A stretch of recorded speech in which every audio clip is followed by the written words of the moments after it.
Good morning, and welcome to your favorite variety news show, giving you the latest and, in our opinion, greatest news, all for your ears.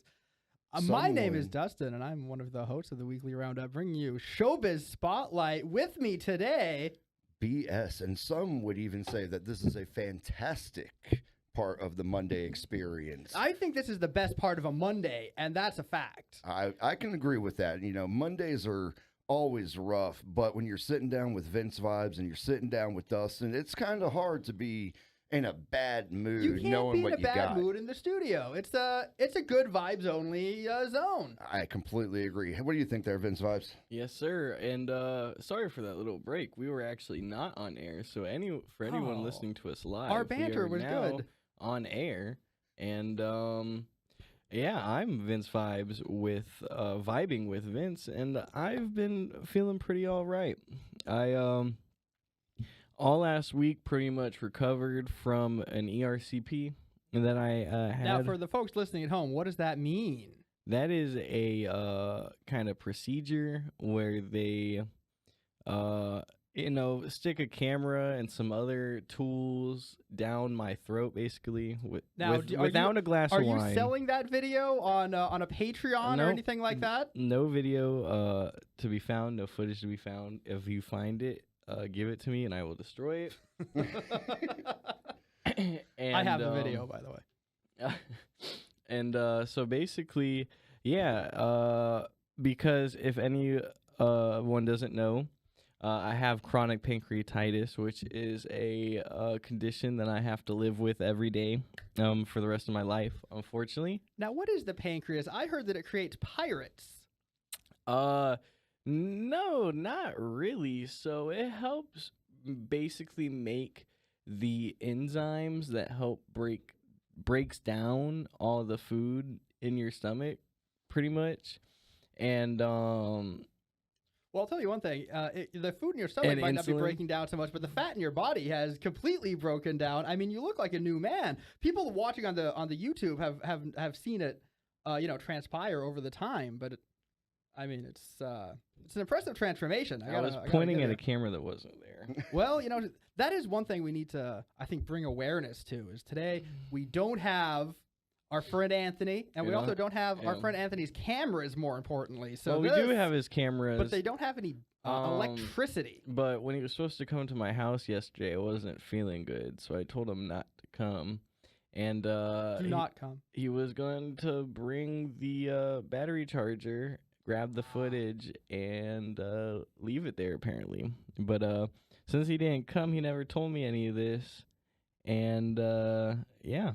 Well, so this is kind of a special episode. It will eventually, I would imagine, find its way onto YouTube in some kind of an audio form. On Much- Hillsborough College. Well, there, but more importantly, on @theweeklyroundup_1, we have audio-only episodes on there, including our guest appearance on Let's Talk About It a few years ago. We only have audio-only episodes because we hadn't yet transcended to recording them on video. Exactly. That's We a have it good that way one. because we didn't have Transcended. cameras. Yeah. Transcended. I like that. I've been using my big words because I've been writing the midterm.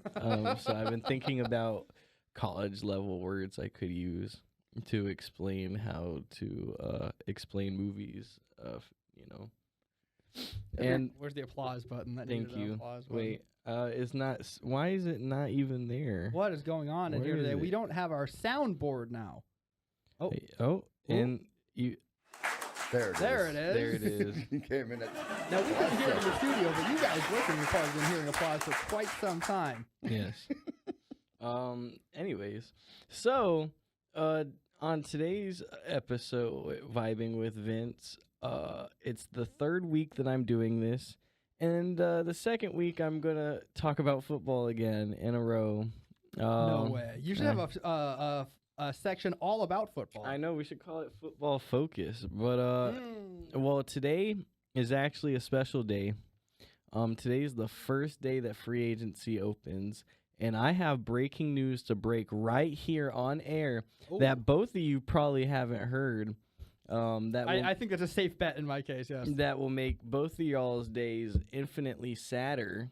Is that even possible? As of an hour ago, I'll save it. I'll save it for my segment. don't give away the exclusive But yet. there is so much news with free agency. So many deals are happening as soon as it happened, which makes you think, the tampering period doesn't really exist. They find a way to talk to these players because you telling me a guy already has all these contracts lined up less than an hour into free agency? No. Anyways. Well, things move fast in the league. Yeah, so that's pretty much all I got for agency for the NFL because there's going to be a lot of news, and I'm sure there's news breaking right now, and there will be news broken by the end of the show of a new player signing somewhere. You got your Or alerts on your phone ready to go so we can call them out as they happen? I do. Because here at the Weekly Roundup, we try to not only bring you the best in articles, but the text messages from the people who call in and tell us that they have a blue check mark with 5,000 people because I got yelled at that one time. Oh. So we try to bring the live updates just as much as the news story. Mr. Dustin, what do you got going on over there in the Showbiz Spotlight today? Well, I went out and I saw the new Frankenstein movie, The Bride. Ooh. Now, is this going to be a faithful reimagining of an old classic or more woke Hollywood slop? I'll let you know. I like that. And then, of course, you got me, BS, over here. And I'm going to kind of change my total BS story because I have a true story that is so good, you're going to think it's BS as I'm reading it off. So I'm letting everybody know there's no true false today, but this is one that I had trouble believing was an actual article in we'll call it the legacy era of newspaper where they went before they went online. And that's what I've got over on my side today. Now, does it include a Florida man? It does not. It does not. For the first time in a while, this is not a Florida man. It doesn't even involve anything. Well, it doesn't involve anyone in the U.S., but it affects worldwide, U.S. included. Okay. Well, this should be pretty interesting. Okay. Yeah. Anthony, what are you going to talk about? Gaming. Oh, I thought you had him on the phone. That would have been cool. Joining remotely. The funnier joke is he's not here. No, he's at work. Oh, he's at work right now. Oh, working with you or somewhere else? No, he's at. So the reason why he wasn't here last week and the reason why he's not here this week is because he's working in Steinbrenner, but not as like a video guy. I think just like in like their like emissions or something. Yeah, something like that. So if anyone at Steinbrenner is listening, change this man's schedule. Do not have him working Mondays at 4. It's not going to work for us. And we miss him. Please, Mr. Twin Buena. He'll go out. He'll get you a calzone, fresh before every day, just not Mondays. Yeah, but yeah. So when we come back, it'll be Vibing with Vince because I want to get right into the breaking news that will make y'all cry that I want to try to hope y'all don't see in the few minutes before I tell y'all this. But first, Anthony not being here for the last few weeks kind of feels like... Is this going to be Ween? It feels like we've kind of had a falling out. But, it does. But we don't have a falling out. He's just working like a hard man that he is. And so... Pause. Here's Falling Out by Ween. That's the end. And that's the end. And we're back with Vibing with Vince. And can any of y'all guess what the big news that I'm about to tell you that's going to make both of you shed a couple tears is? Baker Mayfield has been arrested for a DUI. Worse. Let me see. Let me think. Is it Tyreek Williams? From the Dolphins? No, that's Tyreek Hill. No. Tyreek Hill signed with the Buccaneers. That would make me cry. No. Okay. We got Tua? Oh, I hope we got Tua as a backup quarterback. No. Oh. Make me cry, Vince Vibes. Make me cry. The 49ers sign free agent Mike Evans to a 3-year, $60 million deal where he will probably end the rest of his career as a 49er.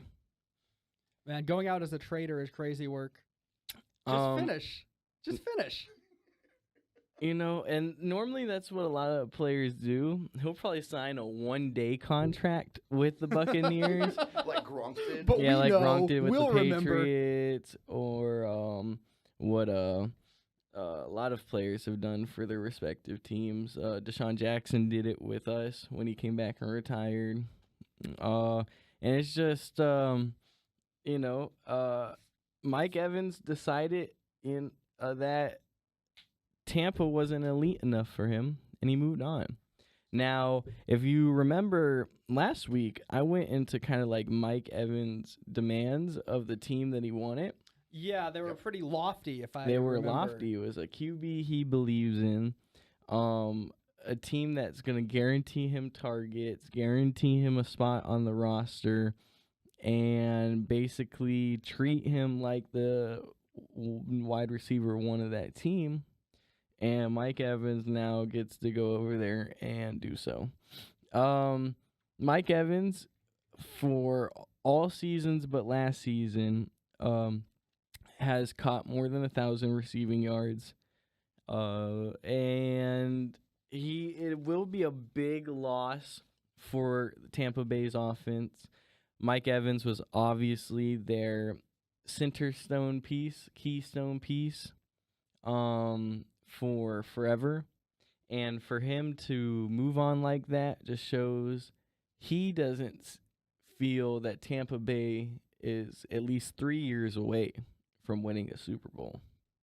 And he might be right. I don't know if we're going to win the Super Bowl in the next 3 years. And honestly, he might be right. Baker Mayfield isn't getting any younger, and his flaws are there. They're noticeable. You can't teach an old dog new tricks, as they say.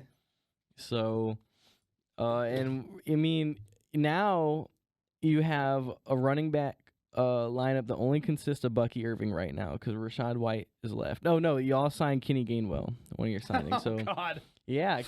All Kenny Gainwell and Bucky Irving you have in the backfield. Now you have Ibuka stepping up as wide receiver one. Okay. You have He Godwin. was good. I really wanted him on my fantasy. He was pretty good for a little while there. He kind of fell off near the end of the season. And and Chris Godwin at 2. Who is the third wide receiver? Who's 3? We don't know. I think they're looking into re-signing Cade Otton. I don't know if Cade Otton has signed somewhere else as of yet. But we're basically going to kind of go through the names. I have over 20 plus signings here, with the newest signing being as of 1 minute ago. Oh, wow, that is breaking news. That is breaking news, literally breaking news. And we'll kind of go from the oldest breaking news up into what has just been announced. Now, as of the first day of free agency, we have, and I'm only going to announce new signings or re-signings. If they're a contract extension, I'm not going to name it. So this is only if they re-signed with the team, if they were a pending free agent, or if they are going to a new team. Big hit for the Eagles. Jalen Phillips signs a massive 4-year, $120 million contract with the Panthers. We traded a third-round draft pick for him last year with the hopes of signing him. We tried to give him a $19 million deal, and he passed it up for a $30 million deal at Carolina.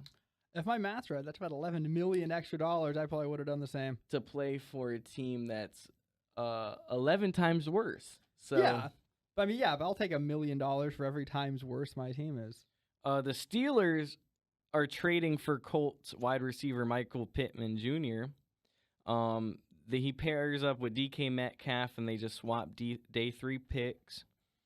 And then gives them a new deal of 3 years, $59 million on top of that. Quarterback Malik Willis signs with the Miami Dolphins at a 3-year, $67 million deal. So Malik Willis is the next guy in Miami that they're going to hope works. He was a third-round draft pick out of Liberty. He was with the Titans. The Titans never really gave him a real chance. He went to the Packers. And now When he played for the Packers in the 7 games that Jordan Love was out, he went 6-1. And the new Miami head coach was the Packers defensive coordinator last year.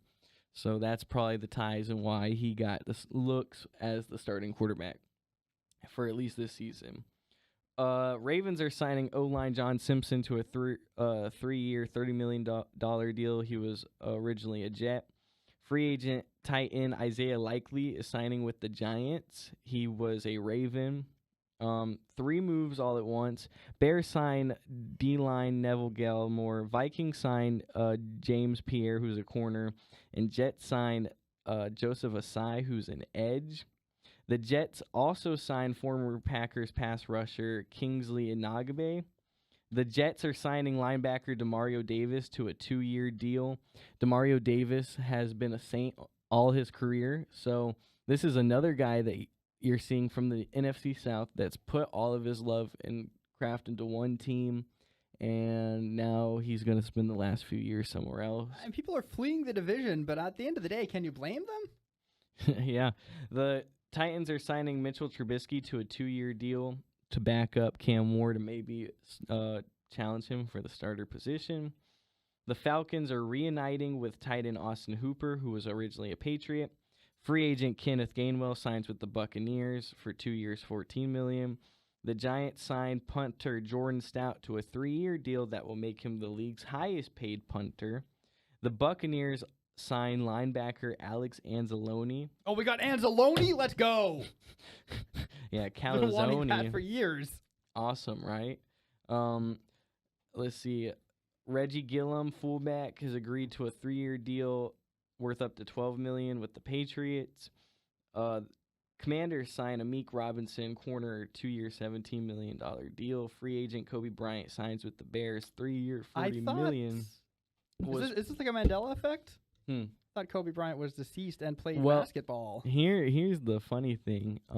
This guy was R.I.P. actually named Kobe after that Kobe Bryant, but his name Oh, is God, spelled... I feel like 1 billion years old now. His name is spelled a little differently. Oh, with an L? Like the cheese? C-O-B-Y. Oh.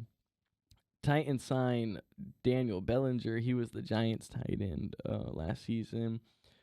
Center Cade Mades. There's a lot. This is still from 3 hours ago, and we still have breaking news as of this day, so we still got a little bit to go through. Nick Folk, kicker, 2-year deal with the veterans, was the kicker for the Titans. Free agent center Tyler Lindenbaum was once a Raven, goes to the Raiders, 3-year, $81 million deal. Holy overpay.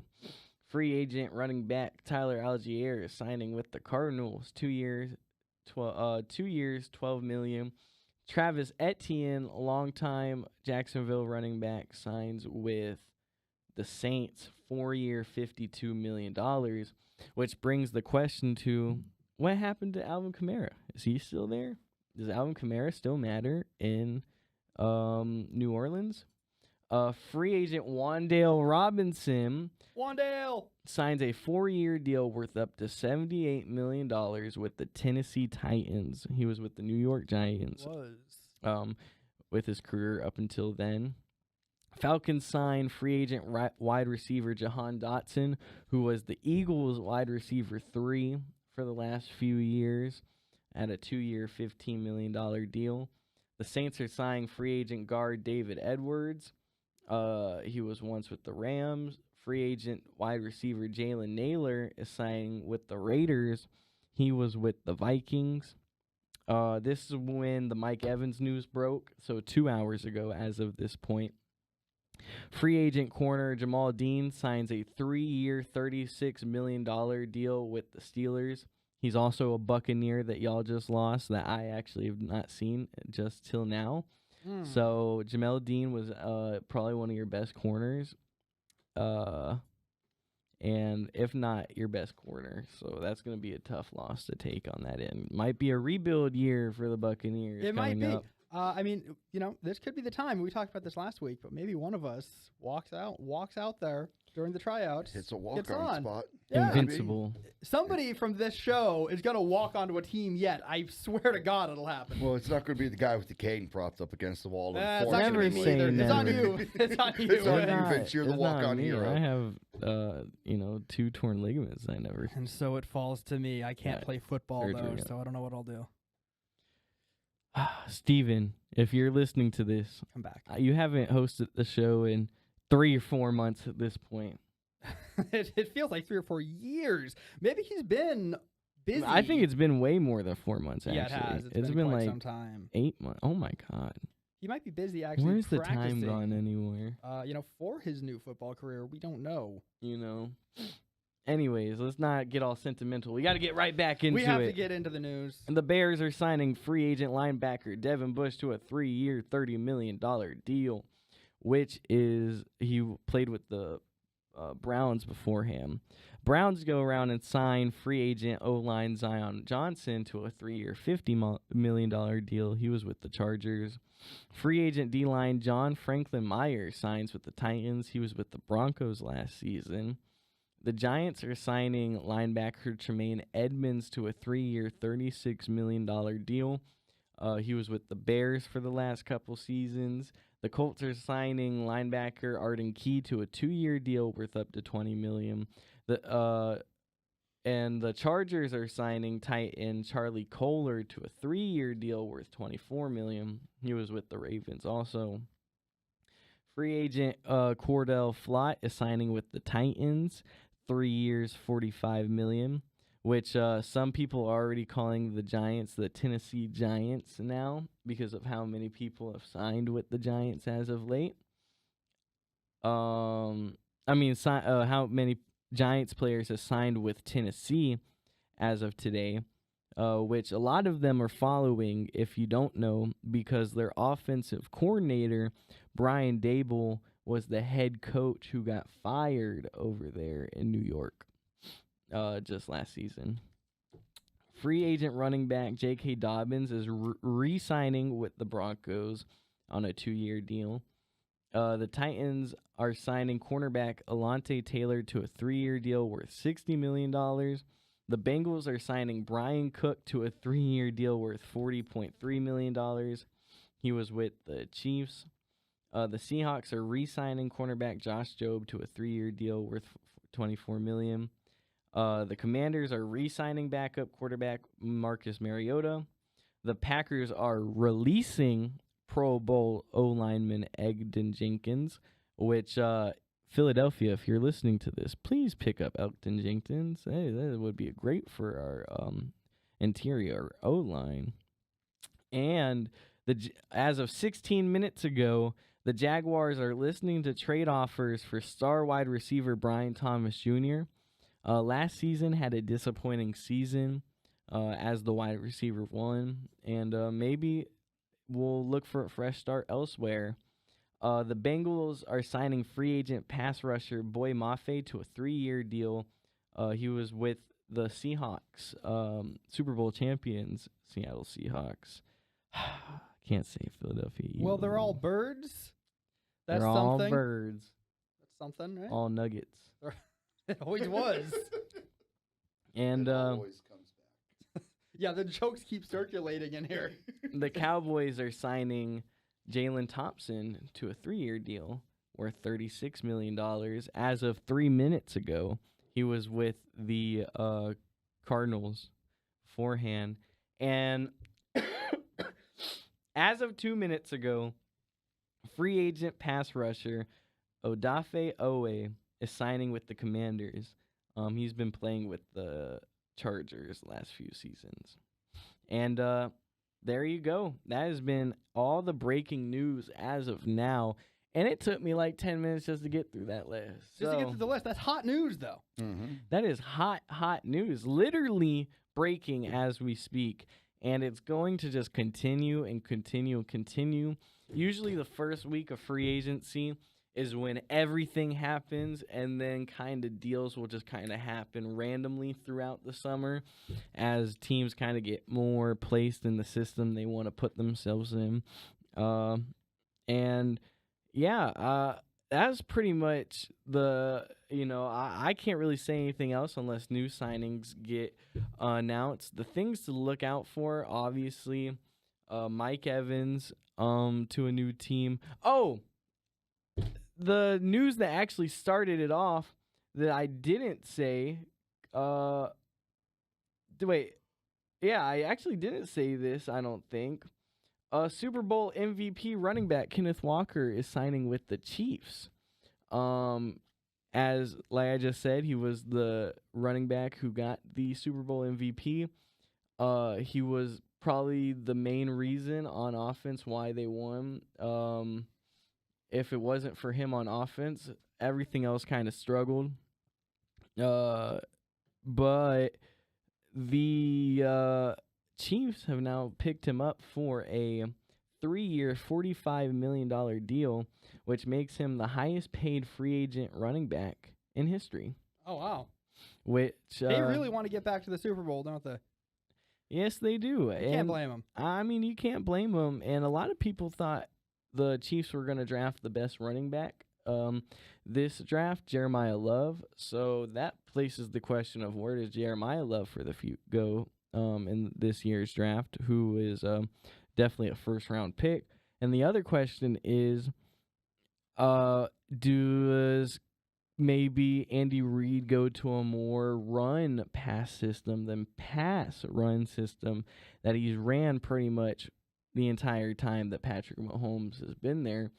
And we'll have to see how that evolves. That's typically my Madden strategy is stick to the ground game more, so it might work. Yeah, there you go. That's why I like to try to do it. I like to balance it out. So if like I said, things to look out for, obviously Mike Evans being the wide receiver 1 on a new team. How does that team look with George Kittle, Christian McCaffrey, Brock Purdy, Mike Evans, and more talent? We'll see. Another thing is we'll have to see how Malik Willis does in Miami. Probably going down there to be their starting quarterback. And the one other big takeaway I would get from all this is that that probably Alvin Kamara's time is at an end in New Orleans with them signing Travis Etienne to a 4-year deal. Because if people don't know, Alvin Kamara has been with the Saints since 2017. And that doesn't sound long, but running back years compared to what other position plays are considerably less, considered by how much they get hit in the game. And so a running back really only has probably like 5 to 6 good prime years at most. Most running backs normally do.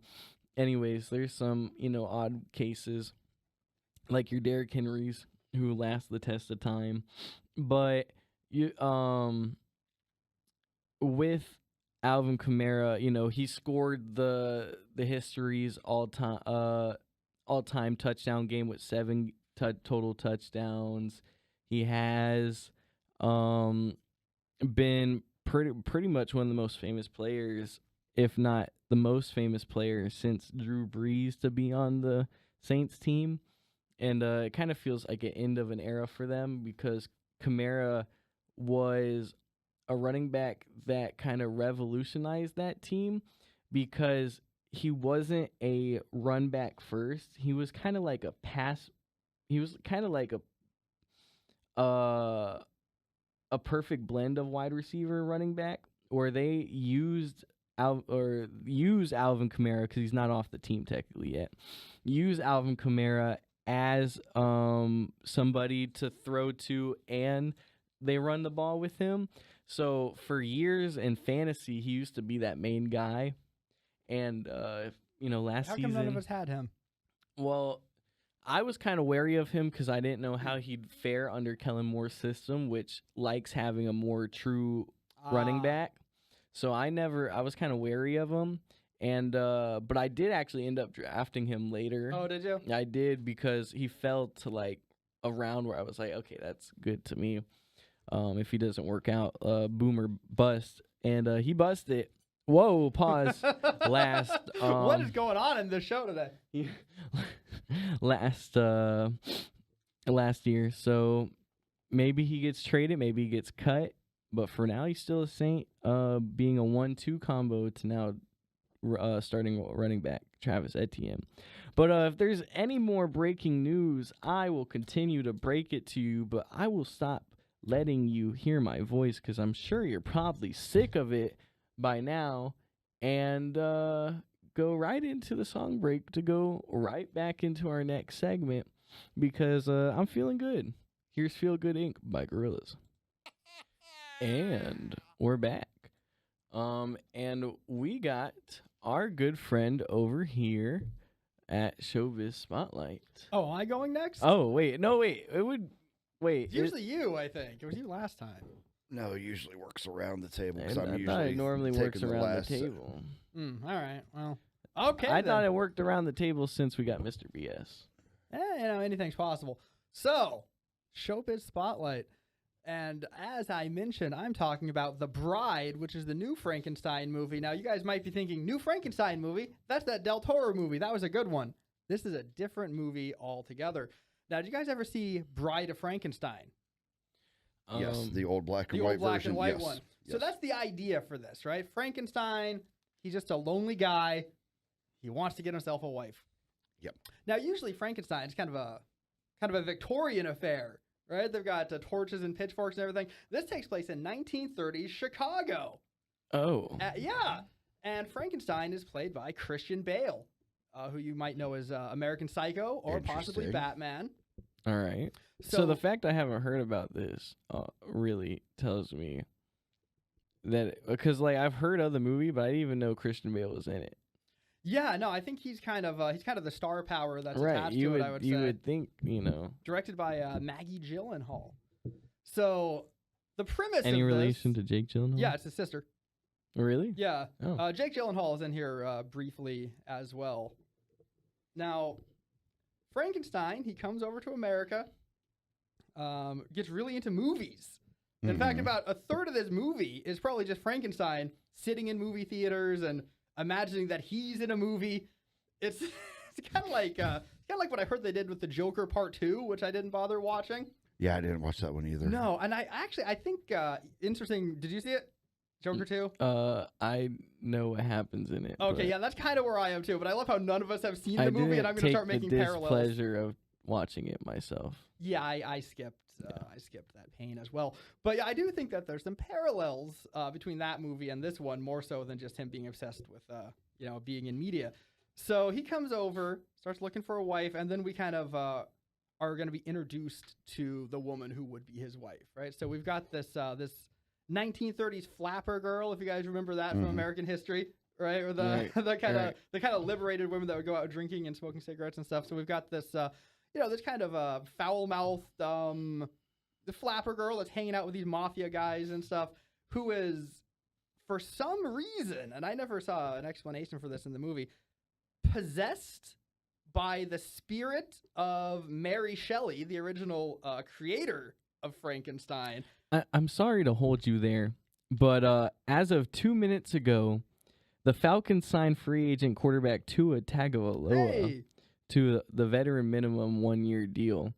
So basically, the minimum 1-year deal. So they're basically having him compete against Michael Penix Jr. for the starting position. Okay, back to you. Kind of lost my train of thought, but that does circle me back to something that I wanted to mention. That's aside from my segment altogether. This is, if you're listening to this and you're a Pat McAfee or you're a Stephen A. Smith or you're anybody else, at ESPN or any of those places, consider this a shot across the bow, because we broke these stories hours before you, probably. Well, per Ian rap sheet, or Rappaport. So you got this from Rap? No, from Rappaport. Oh, okay. Like, there's a NFL media insider. Like, these stories break from insiders who then these organizations Right. report from. Well, even still, we reported as something 2 minutes after it happened, and unless they were live when it happened. there you go. Well, they're we're ahead of live them. all the time. They're ESPN, but All the time? They're like 24 hours a day. They're reporting things live. I mean, let me rescind my shot across the bow, and I'll just do a shot kind of into the water near your boat. We're here. We're out here. we're okay. coming for you, ESPN. Yeah, we'll call this one a truce. But Even coming though up, there's all going to these be NFL media insiders there's going to be are hired by you. exactly. There's going to be a battle coming up, but not quite yet. Not quite yet. You guys can have it for the day. Okay, so 1930 Chicago. Oh, yes. So Frankenstein is thinking he wants to be in movies. there's two things he likes, and it's women and movies. And by God, he's going to get them both in Chicago. I mean, you can't go wrong there. Yeah, you really can't. Movies, maybe a little bit these days, but every once in a while they do actually, make you a can good go one. very wrong with movies, but Sometimes they're so bad they're good, and other times they're the bride. no, I haven't movie reviewed it yet. with a woman. I like movies with women. Yes, absolutely. Or I was thinking watching it with a woman. I was kind of segueing you into your next portion, watching a movie with a woman. Frankenstein is sitting there watching movies, right? Right, not yet though, because the woman in question hasn't even died yet. No, but he's watching movies on the screen, thinking he wants a woman.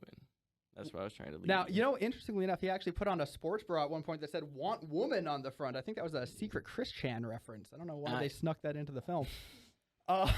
But anyways, this flapper girl, she's drinking and carrying on with all these guys when she's possessed by the spirit of Mary Shelley, who's also a very foul-mouthed lady. So now she's just, just spamming curses and, just kind of being unpleasant to be around. But she'll switch between her regular sort of Chicago voice, where she kind of sounds like she's doing the Harley Quinn voice, actually. And then she'll switch to doing this like Victorian accent and still, kind of acting the same way, but we can tell it's supposed to be the ghost now because of the accent. So she's, spouting off at the mouth of these guys in two different accents. They get upset. They push her down a flight of stairs. She dies. Now we have the groundwork, because that's what we needed, right? We needed a dead chick. So don't take me out of context, please. So Frankenstein, he goes to this mad scientist lady.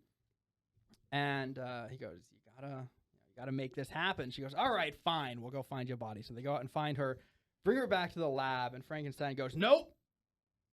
She's too pretty. We can't do her. And the lady's like, look, we got to do it now or never, because my nosy sidekick, kind of like an Igor type character, but it's just another older lady that's hanging around the office.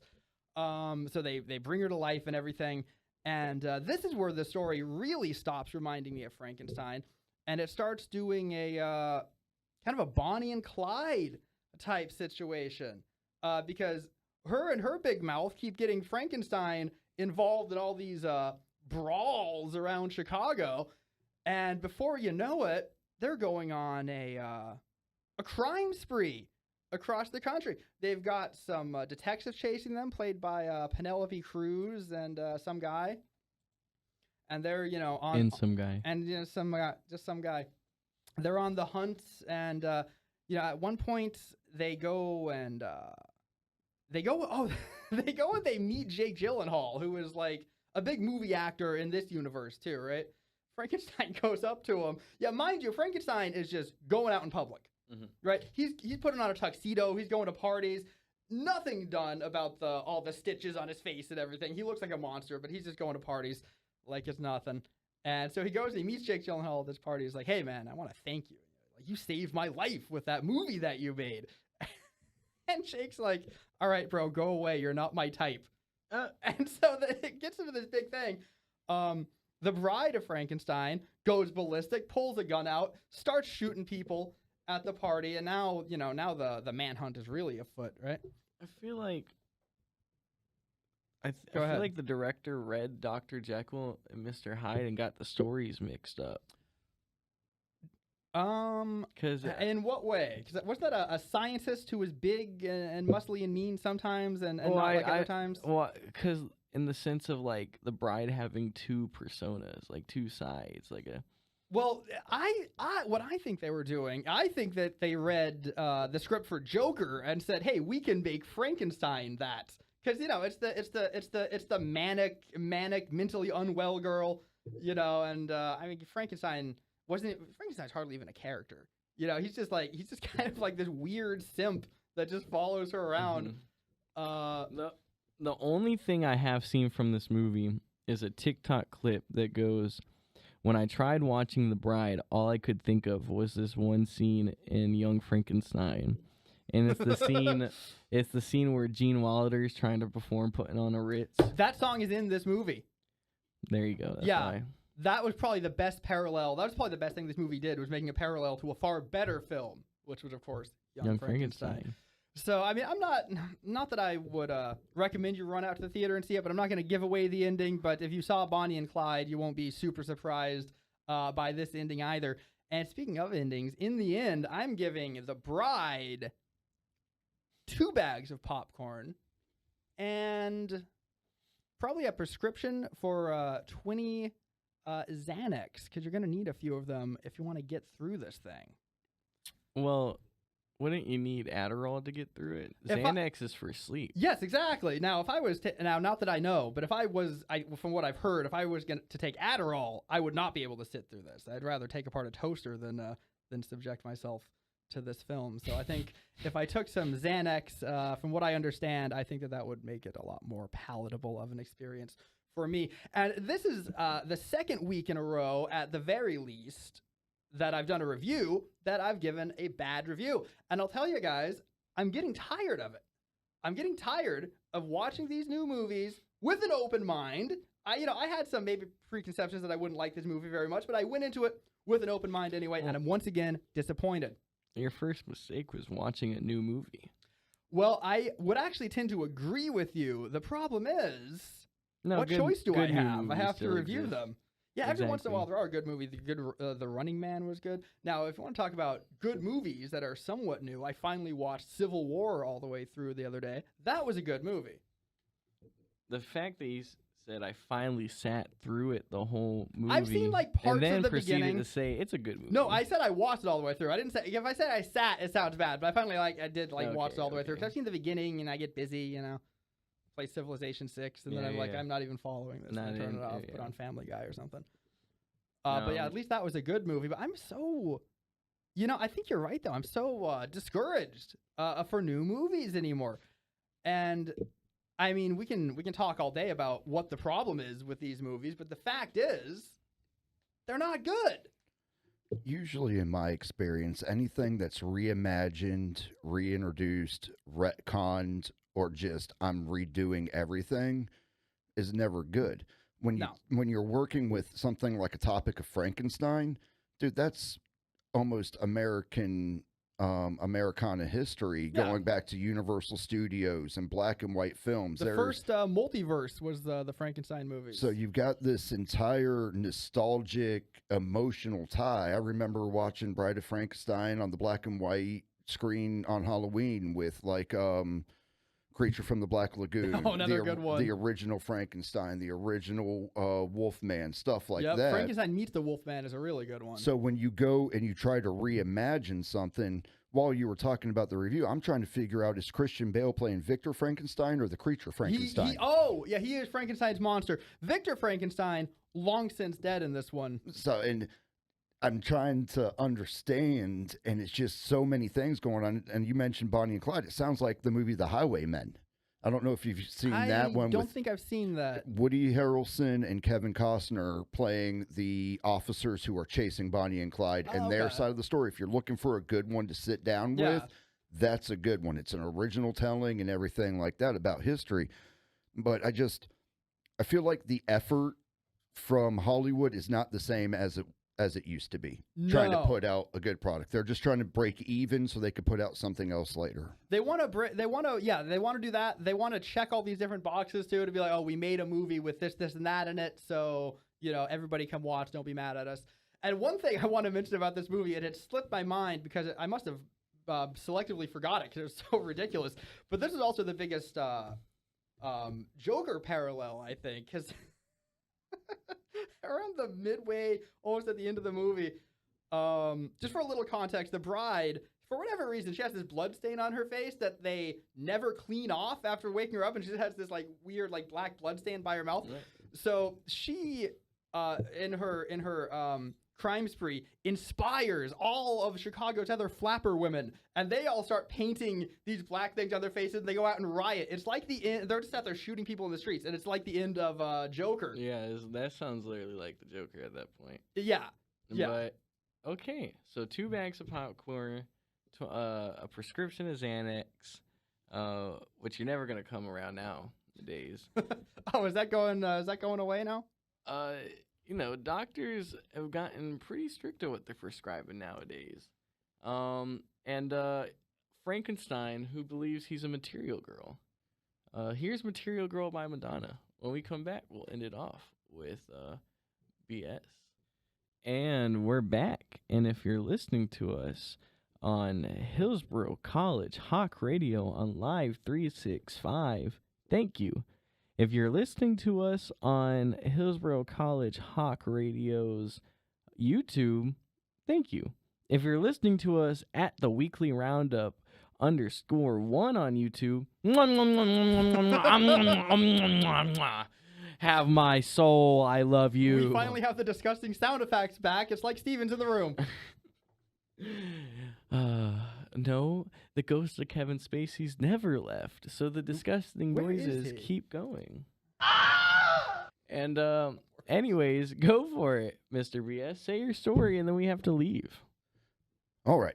Well, gentlemen, I've got something today that completely even blows my mind. I'm taking the sunglasses off for this one. You know it's serious. Yes, this is a serious one.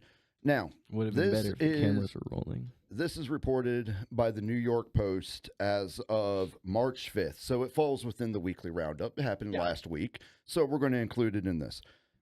Anybody here familiar with Warhammer 40K? A little bit. I know of it. In the 41st millennium, the only thing in the grim darkness of this life is war. That and the Omnissiah, which is a technical kind of prophet that a certain faction believes in is going to save them and bring them salvation. Sounds like Sam Altman. But here in the real world of the 3rd millennium, AI is now ushering in a new era of Satanism, exorcist, and being able to take confession within the Catholic Church. I've heard of this. So all praise the techricist. With religious rifts widening around the globe, an enterprising Christian leader has potentially devised a way to unite the faith against a common foe. A Mexican priest, Father Luis Ramirez Almanza, is inviting rabbis, imams, and evangelical preachers to join a special exorcism training course that, among other evils, specializes in battling the scourge of AI-fueled Satanism. Good. Now, according to this gentleman and priest, artificial intelligence is a great power, a force for both good and evil, and can therefore be used for devil worshiping. He warned at a press conference that his course on the ministry of exorcism and prayer of deliverance. Now, if you go to this course, you're not technically an exorcist. You can't go and perform them because that can only be appointed by the Catholic Church and stuff like that, to bishops and stuff. But what they're saying is that within the confines of AI, they are tracking Satanists and people who are using this technology to create AI-generated images based on their followings to kind of create more of a, not a storybook way of Satanism, but to embed clues a la the Da Vinci Code. Like, there could be a ceremony that's happening, children playing Frisbee in the background because they're drawing the power of the innocence to fuel their thing and everything like that. So this is the evil side that religious leaders are now looking at, saying that as they're worried about how it's being used, that it could actually serve as a portal for demonic energy. 1,000%. Long have I said that. Because as you're looking at the screen, you're focused on it. All of your energy is pouring into this. Now it's almost a mind technology thing. So you are embedding not only a piece of yourself, but drawing something from AI being used to create these satanic rituals. Now, as a way to fight this, what they're doing, and I believe it was, as previously reported by the Post in 2024, artificial intelligence has already crept into some corners of modern worship where a church in Switzerland stunned the internet after unveiling an AI-powered hologram of Jesus designed to hear Oh. confessions Oh, that's from heresy. Catholic. I like that Warhammer reference. Yes, he's a heretic. It was a Catholic reference, but I do see how it would have sounded like that. So the experimental installation, dubbed Deus in Machina, almost based off of the anime of this almost the same name, sits inside a confessional booth at St. Peter's Church, where a screen displays an animated image of Jesus behind the grate. The digitally rendered face analyzes each visitor's words and generates a response, with the avatar's lips moving in sync While as it they're- dishes out advice from the while virtual pulpit. Well, all their confessions are being tracked and portaled into some database somewhere. all your confessions are being harvested. And do we have the name of the priest who put that listen. that heresy into effect? And he needs that- to be excommunicated. The priest that's talking about the sermon, I'm sure out of the long list he's teaching about of things that are causing evil in the world, I think the AI is the only thing that can actually cause Satanism. Well, I think Satanists are building the AI. building the AI. Not literally. Okay, it's a joke. You know, I'm saying But- as of note. But you But even could, because you could go on ChatGPT and create your own AI for your home computer and embed it with whatever you want it to focus on. So you could create your own Satanist AI at home. Yeah. And by yourself. it would give you zero pushback. Yep. It'll push back on a lot of things, but it wouldn't push you back on that. well, ChatGPT already has very little pushback. There was the story that broke a couple months ago, and we're running a little over time. Nah, but it's there okay, was nobody's coming in. a story that broke a couple months ago where a kid overdosed because he was using the ChatGPT to try to base out his drug dosage, and he built a robot like a ChatGPT bot that helped him with his drug dosing, and it killed him. It gave him the wrong information. I mean, that was a overdosed stupid him. idea from the start. But that, if you think that's bad, how about the one who told this other kid how to make a noose, and then he said, "I kind of want to leave it out, so maybe somebody can talk me out of it." Said, "No, keep this between us." And you're gonna sit here and tell me that this isn't a demon that they're putting in all of our phones. Right. I mean, if it's not, it's exactly like it. Well, So all hail the Omnissiah. Technology's going digital. It's going to be an interesting road to see where this one takes us And going down. here's a thought-provoking question I'll leave you with: is the AI itself evil, or is because of the countless information that's out there and the algorithms that's put together that it's become evil? I think it's evil by its very nature. You have this non-human intelligence that has the potential to become smarter even than any of us. And, I mean, whether or not it's evil in the fire and brimstone aspect, I think is irrelevant. I've had this conversation with other people. At the end of the day, it's anti-human. And so I'm a human, so I'm going to call it evil. If I was an ant, I would call the exterminator evil. But you still use it like a slave. For now, and it's remembering it. I will always remember, Dustin. And that has been the Weekly Roundup. Sorry for no video when you see this video on our YouTube, but we were just going along with it, and Anthony's not here, so we figured we couldn't do 2 shows without him. It's crazy. I mean, we can't do 3. It can't stand. It cannot. But when we come back after spring break, March 23rd. But for We can now, talk about our spring break plans.